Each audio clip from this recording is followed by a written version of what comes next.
What's happening, hardscapers? This is episode 3 of the How to Hardscape podcast, where we talk to you about how you can start and grow your hardscaping business. Tune in every week as we cover a subject and interview industry leaders on how you can grow your hardscaping business, from new installation methods, techniques, tools, marketing, financials, and so much more. Be sure to subscribe on your favorite podcast app to know when these episodes are released, and join us on our Facebook page at How to Hardscape to learn about everything that we've got going on over here. On today's episode, we're going to be talking about things you wish you'd known before you started your landscaping business. To go through this post, we surveyed a bunch of landscapers, and we asked them what they wish they would have known before starting their business from the very beginning, what they wish they would have known. We got some great responses from them. Be sure to tune in the future episodes. We've got some really great interviews coming your way, and we'll be talking about it, our next guest, at the very end of this episode, so be sure to tune in till the very end. And let's just jump right into this. So after surveying a bunch of landscapers about things they wish they'd known before starting their business, we got some really great responses and some themes that kept on coming up over and over again. And we're just going to go through some of these, and there's 9 points that we want to go through, starting with the thing that came up the most often, the most frequent, which is, I wish I could have foreseen the labor shortage. Now, this is not the case in every area, but in most certainly this is the case in my area. From what I've heard, many different areas throughout the US and Canada.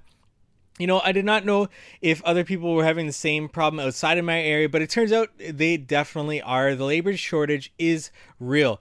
Finding good workers can be the most difficult thing for your landscaping business. Fortunately, there are solutions. Posting on classified ads in places like Facebook are a complete free way to get some candidates. There's also some paid options out there to try to bring in candidates to your business. But, you know, starting with the free way is the best way. Also, if you're in an area that has universities, getting those university students for the 4 months that they're off of university is a really great way to supplement the labor shortage, to help with getting some laborers. You know, it's fairly inexpensive in comparison, and it's perfect for those busiest months of your landscaping business. The problem with the labor shortage is really just finding good labor. Somebody, you know, who has access to a vehicle that can show up on job sites without you having to drive around and get to places with them and having to pick them up, drop them off.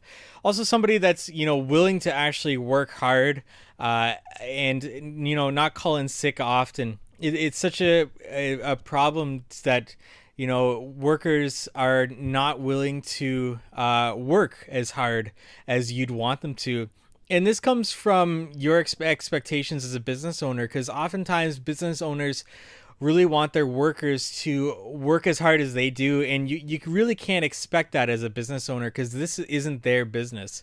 You can't expect them to treat your business like it's theirs, unless, of course, you're giving them a little bit of incentive to do so.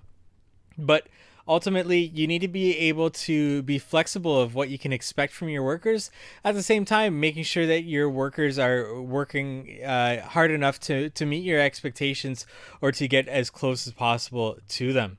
Now, this is why I work to make myself the most knowledgeable person, the most skilled person that I have in my business. I'm always working on that. I'm always working to learn more. And you know what? There's also other ways that you can work to, be more efficient in your business, to invest in tools, to invest in equipment that makes having a smaller crew easier to work with, to work around. And that brings me to my next point, which is invest in tools that make the process faster, easier, and more profitable. Something that also came up more and more often, especially with the labor shortage. Just efficiency on site makes your jobs more profitable. Things move faster and you're able to get in and out quickly with the right tools and equipment. So starting out can be extremely difficult to get the right tools for the job, especially when you're just starting with no money. But as soon as you get that money, just investing it back into your business, investing the money that you have into the right tools, into the right equipment will help you save time, make more money, and will inevitably save your back and also improve employee retention, because your employees will want to work for a business that have the right tools, have the right equipment, and are willing to invest back into their business and back into them. So just choosing the right tools, choosing the right equipment to invest your money into.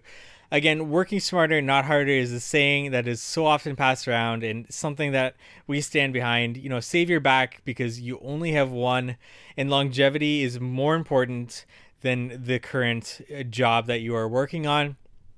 Another great piece of advice that we got is get an accountant before you do anything. Accountants are so useful when setting up your business. If you have a question related to money, including taxes, payments, paying employees, losing money, making money, and so on, an accountant is who you need to visit. You'll get the greatest advice from a good accountant, and a good accountant should be able to make you more money than they actually cost you.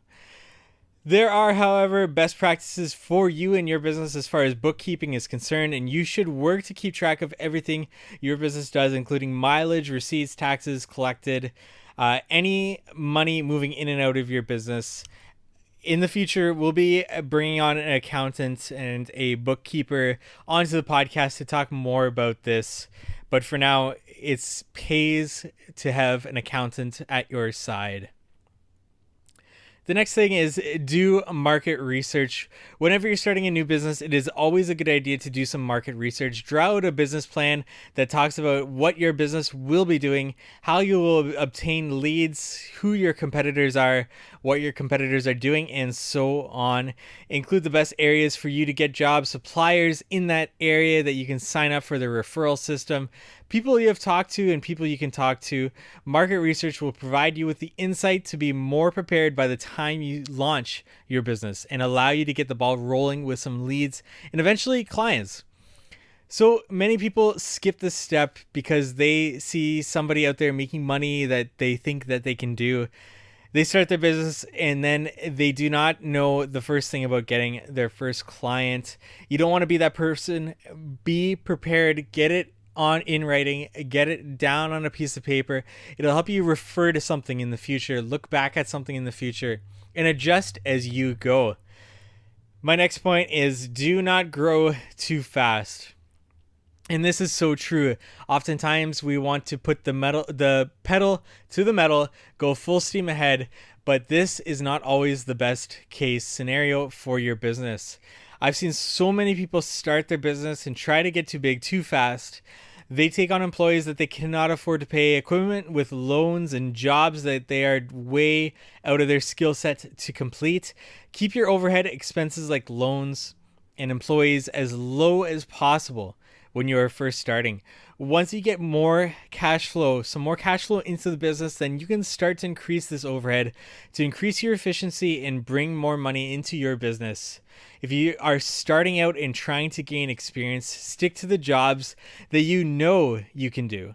Sure, that massive job that you are lining up, it looks good on paper and the dollar signs are making you drool, but if it is out of your realm of expertise, it is better that you do not take it on. You could end up with more problems than headaches that you're just not ready to deal with. Send that lead to one of your competitors that you know specializes in those higher range projects. Maybe they'll send you some leads in return at a lower price range, leads that they're not willing to take on because of their size of their business, that are perfect for your business when you're just starting out. The best thing about this is that a lot of the landscaping companies do not even want the smaller jobs. They'll either pass them up or way overprice them. They overprice them because they do not want the job. And you know what? If they get the job, they're happy to do it. This is good for you for two reasons. You can get your foot in the door in the industry with these small jobs that are actually perfect for starting out. You can also get good money for them because likely the quotes they're receiving for the job are astronomical. So it's a perfect way for you to start your business out and slip into these jobs. My next point, the importance of knowing what my overhead costs are. Overhead costs are the expenses that you pay to be in business. So you want to figure out what it costs you to be in business each day. This includes business liability, auto insurance, rent if you have a shop, loans you are paying down, employee payments, and other related business expenses that you need to consider when you are creating a quote. You need to know how much money you need to be making per day in order to pay these off and put some money into your business, including owner's profit.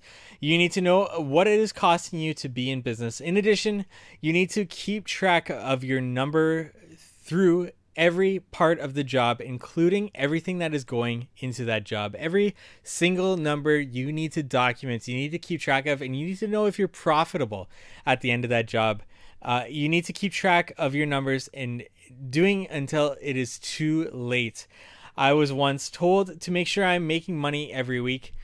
Too many times I hear people waiting to the end of their season to calculate how they are doing, what they did at the end of the season. But it's so important after each job, during each job, to document your numbers, put them in a spreadsheet, and know how your business is doing.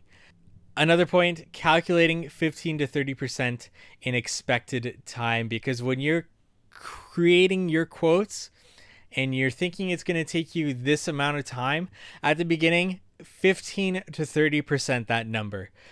Just until you get to know your business, to get to know how fast you or your crew works. Scheduling is the most difficult thing when you're beginning. A customer does not like when their project is delayed. So when you're getting a lead and providing a quote, take that number that you figured how long it was going to take you and add 15 to 30% onto that, including your price. You know, it doesn't hurt to underquote the time. It's always better to finish a job earlier rather than taking too long to finish that job.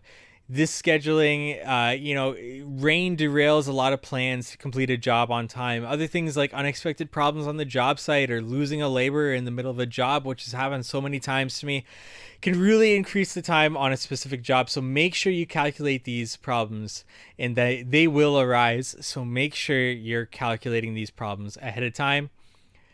The next point, I wish I knew about systems. Systems are a great thing to have in place, whether it's keeping track of your bookkeeping or to save your time, or a system you have in place to keep organized and knowing what to do at the beginning of each day. That could mean hiring a secretary when your business gets to the stage, or who you can have keep track of these things for you, or you can find online systems that keep your business organized and running smoothly. I know I'd love to have somebody answering my phone for me at all times when it's a potential customer calling, or just to have the systems in place to keep track of all my bookkeeping and everything. All this stuff came in time, and eventually I was able to implement them, but took a much longer time than I had ever wished it would have. And my final point that we heard so often is I should have started my landscaping business a long time ago. I had this exact same thought when I was starting out, and it was great to be able to share this with someone else. It can be scary starting your own business, and it is definitely not for everyone. The fear can be a lack of security, startup costs, not having a client base, or many more personal things that are the barrier to you starting your business. And all I can really say to that is that if you really want it, then you are going to go for it. I've provided advice about getting started in the previous podcast episode, so there's a lot to take into factor when you're starting your business. But there is a way to start your business with no money. It's difficult. You'll have to stretch things, and you'll have to invest in your business with the money that you make, but it is possible. And it took me much longer than I wished it would have to start my business.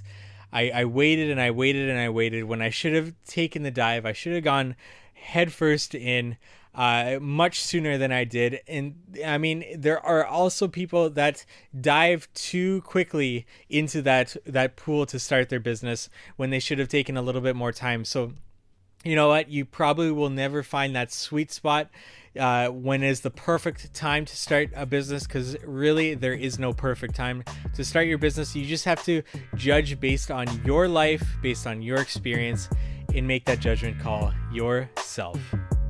Thank you for listening to today's podcast episode. Visit howtohardscape.com for more information on this subject. And let us know what you want to learn about in future episodes by reaching out on our social channels.